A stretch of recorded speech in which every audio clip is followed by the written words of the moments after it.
गुरु महात्मा ध्यान में बैठे थे। आदमी जाके उनके सामने बैठ गया। गुरु महात्मा ध्यान से बाहर आए, देखा शकल और सूरत बड़ा मुरझाया हुआ है, चेहरा भी काला पड़ गया है, निर्बल हो चुका है। महात्मा ने कहा, क्यों आए हो मेरे पास, क्या चाहिए? आदमी ने कहा, मैं बड़ा विपत्ति से गिरा हूं, मेरी समझ में कुछ नहीं आता, जैसा मैं करना चाहता हूं वैसा होता नहीं, मेरे सब कार्य रुके पड़े हैं और मैं बड़ा भयभीत हूं। मुझे लगता है मेरे जन्म की, मेरे जीवन की सांझ होने को है। महात्मा ने कहा कि क्या करना चाहता है? और जो आप कहेंगे वो समर्पण कर देगा? हाँ कर देंगे, जैसा आप कहेंगे वैसा। अभी तू खुश है, दुखी है? आदमी ने कहा, मैं बड़ा दुखी हूं। महात्मा ने कहा, ये तो तेरी गलती है, तुझे हमको दुखी मानता है।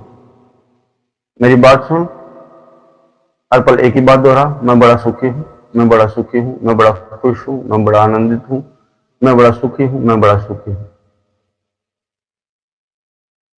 आदमी ने कहा, क्या ये कहने से मेरा काम बन जाएगा?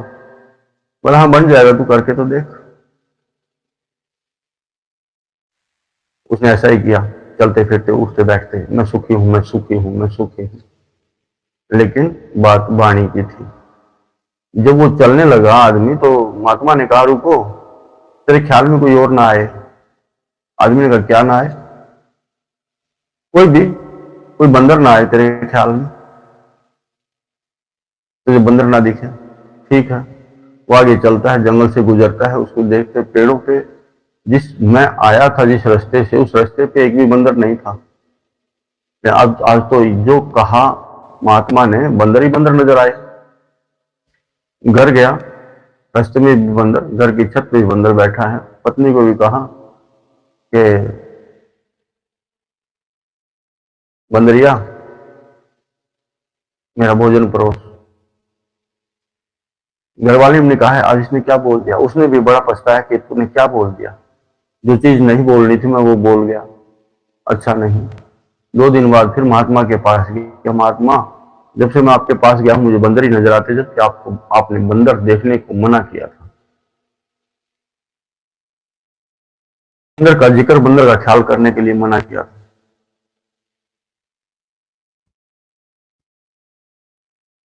महात्मा ने कहा, तेरे भीतर क्या निर्मित है? तेरे भीतर बंदर निर्मित हो गया। मैंने कहा, उसका ख्याल मत करना, तू बंदर से डर गया और तेरे ख्याल में बंदर ही आने शुरू हो गए। मैंने कहा तुझे कि इस बात का ध्यान कर, ख्याल कर कि मैं सुखी हूं। तूने बुद्धि और वाणी से ही सुखी होने का ख्याल किया, वाणी से बोला, भीतर नहीं माना। बंदर तेरा क्या बिगाड़ लेगा? आदमी ने कहा, जब मैं जिस रास्ते से मैं आता हूं, मुझे मेरे घर पे ही बंदर दिखाई दिए, उस रास्ते पे पेड़ों पे भी बंदर नजर आए, जबकि मैं आया था जब नहीं थे, लेकिन अब मुझे बंदर ही बंदर चारों तरफ नजर आते हैं।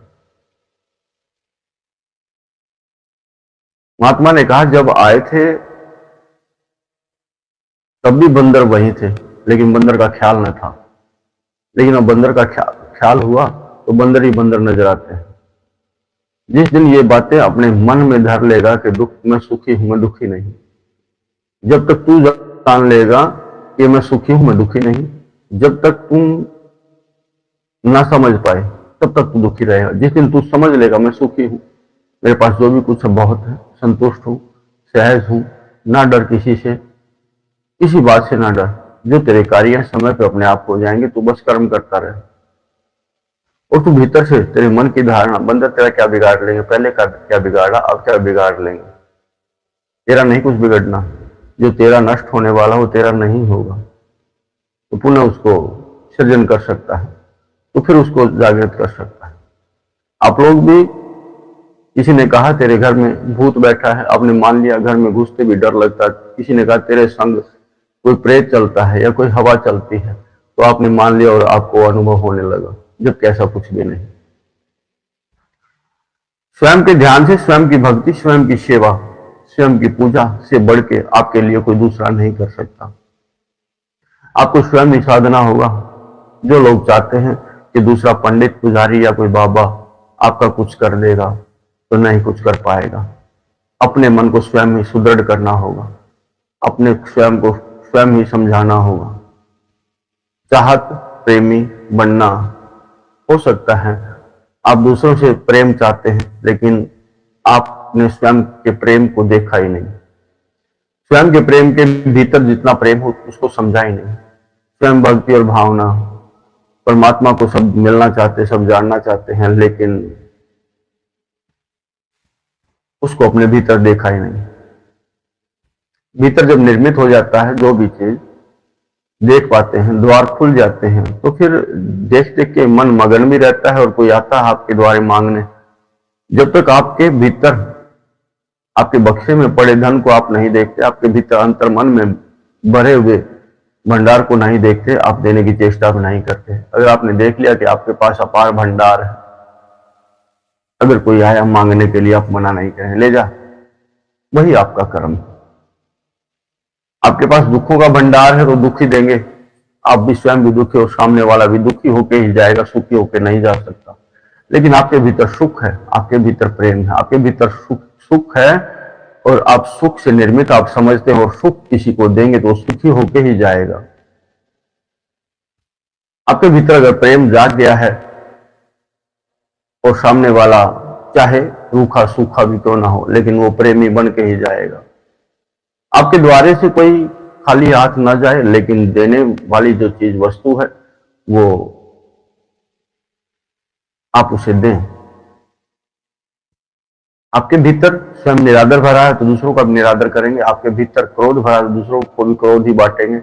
आपके भीतर महत्वाकांक्षा है तो वही आप दूसरे की लगन लगाएंगे कि जीवन में बहुत आगे जाना है, बहुत कुछ समझना है, कभी हारना नहीं, कभी थकना नहीं। लेकिन स्वयं के भीतर वो चीज है ही नहीं। स्वयं को हम निर्मित नहीं करते, ना किया, लेकिन ये सहज समझने की बात है। जब आप इस बात को धीरे से समझेंगे और सुनेंगे गुनेंगे तब आपका पता लगेगा। दूसरे से हम चाहत रखते हैं, इच्छा की पूर्ति की कामना करते हैं। अगर सामने वाले ने हमारी इच्छा की पूर्ति नहीं की तो हम मान लेते हैं कि ये कुछ भी नहीं, ये जीरो है, इसके पल्ले कुछ भी नहीं। लेकिन आपने क्या स्वयं को जाना कि आपके पल्ले में क्या है, आपके भीतर में क्या है? आपने हम स्वयं को नहीं समझा। आप अथाह हैं, आप विशाल हैं, आपके भीतर आप जो है एक आत्मा है, आत्मा के भीतर परमात्मा है। प्रतिबिंब देखते रहते हैं, रोज कुमलाता शरीर को देखते हैं, रोज सफेद होते बालों को देखते हैं, लेकिन जवां मन, जवां हृदय को नहीं देखते। स्वयं जमा रहता है जो नहीं मरता, कभी भी एक जैसा सब कुछ चलता है, उसको कभी देखते ही नहीं। उसके भीतर क्या गुणवत्ता है कभी जाना ही नहीं। स्वयं के भीतर क्या गुणवत्ता जाना ही नहीं। जो अपने स्वभाव को देखता है, हमेशा हम दूसरों में बुराई खोजते हैं, उंगली दूसरों की तरफ करते हैं। आपको सब पता है, आपकी समझ में भी आता है कि हम दूसरों में कमी देखते हैं, लेकिन स्वयं की कमी जिसने की, स्वयं की तरफ अपनी उंगलियां, स्वयं में कमी खोजी और उसको दूर किया। अगर उसको दूर किया तब आपको पता लगेगा, हाँ कमी तो मुझ में थी, लेकिन दिखाई मुझे दूसरों में थी। क्योंकि दूसरा तो प्रतिबिंब है। जब आप दूसरों को देंगे, आईने में देखते हैं, प्रतिबिंब में देखते हैं, तो प्रतिबिंब तो आपका दूसरा सामने वाला आदमी है। अगर आपका बच्चा क्रोधी होता जाता है तो आप क्या समझें? उसको प्रेरित आपने किया या उसने स्वयं ने किया? नहीं, ऐसी ही संगत में वो रहा है। एक पंडित का बेटा होता है, पंडित उच्चारण मंत्रों का करता रहता है, सादगी से जीवन जीता, अपने नियम में रहता है। उसके स्वयं के वसूल हैं, 2 टाइम उसने संध्या करनी होती, जोत पूजा ध्यान करना होता है, सुबह उठ के भोर में स्नान करना होता है। उसका बेटा भी वैसा ही करना शुरू कर देता है। अगर वो पुत्र आज्ञाकारी है तो, अगर वो शब्द है तो उसकी समझ में आ गया मेरा पिता ऐसा करता, मैं भी ऐसा ही करूंगा। और कुछ उसको देखने की भी जरूरत नहीं है। कभी कभी आपने देखा होगा कि आपका पुत्र जो माँ बाप से दूर रहता है और वो ऐसे ही नियम का पालन करता जैसे आप करते हैं, आप भटकते हैं, वो भी भटकता है। आपका हृदय उस बात को सुन सुन के बड़ा दुखी होता है कि पहले मैंने किए, अब मैं पछता रहा हूं, अब वो करेगा, 2 बार पछताना पड़ेगा और फिर वो भी पछताएगा। इसी प्रकार की आपकी श्रृंखला चलती रहती है। लेकिन आपको, जो आप सुन रहे हैं, जो आप समझ रहे हैं, आपको अपने त्याग बलिदान की आहुति देनी पड़ेगी। अगर देना चाहते हैं तो दीजिए, मर्जी आपकी। आज से ही आपकी जो कुल है, जो आपका आने वाली जनरेशन है, उसके लिए आप सभ्यता बदल सकते हैं।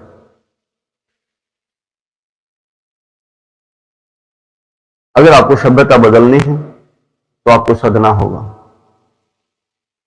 आपको ये जानना होगा मुझ में बुराइयां क्या क्या है, मुझे में कमियां क्या क्या है, वो आपको सदना होगा, समझना होगा। जो अपना कुल है, जो आपका बेल है, उसको शुद्ध करना होगा।